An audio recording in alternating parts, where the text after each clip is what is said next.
It is an incredibly complex and challenging conundrum for ship owners. The shipping industry is under increasing pressure to decarbonise, especially now that the International Maritime Organization, the IMO, is being pushed to implement a charge on the sector's greenhouse gas emissions, potentially as soon as September 2024, with the goal of reaching net zero by 2050. But getting there is complicated, say shipping executives. They cite unclear regulatory guidelines, particularly around which cleaner fuels to switch to. Kenny McLean is Chief Operating Officer of Peninsula, which supplies fuel to the shipping industry.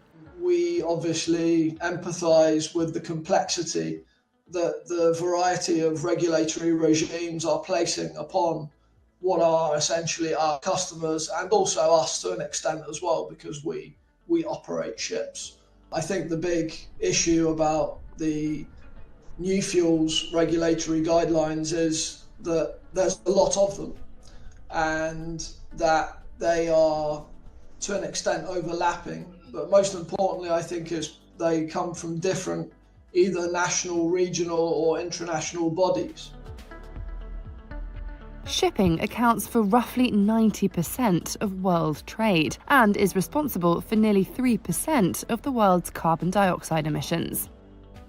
Currently, most large ships run on very low sulfur fuel oil, a tar-like substance that is relatively inexpensive and energy dense. So a fairly small amount is needed to propel a vessel for great distances. Other greener alternatives include ammonia, methanol, or biofuel. But industry research has shown that they each have their unfavourable characteristics, ranging from dangerous and toxic to expensive or in limited supply. Shipping is split into two key categories, liner and tramp. So liner is, things like cruisers, ferries, container lines. They pretty much know where they're going to be, when they're going to be there. If you're in the tramp business, it's a spot business, so your ship could literally be deployed anywhere in the world.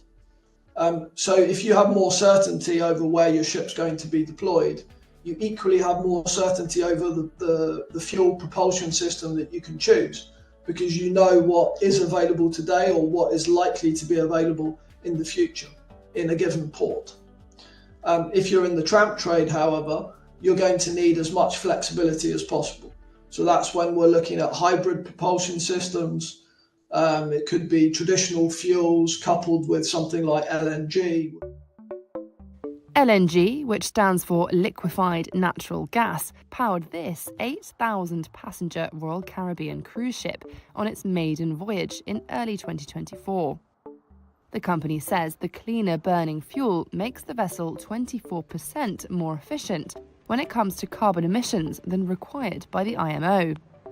But environmental groups say the accompanying methane leakage from the ship's engines is an unacceptable risk to the climate.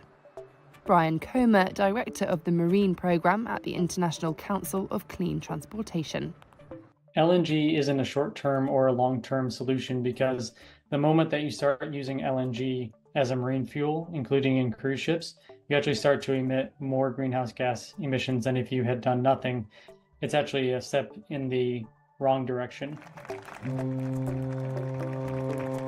Last year, European Commission President Ursula von der Leyen named the world's first methanol-fueled container vessel at a ceremony in Copenhagen. This event is a big deal, not only for Europe, but for the whole world.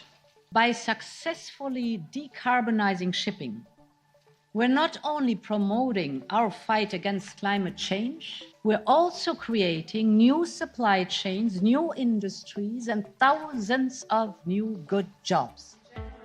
Experts say the challenge for ship owners is not just to do with choosing the right cleaner fuel. It's about its availability too. Roger Holm is marine president at Wärtsilä, a Finnish company which provides equipment to the maritime industry.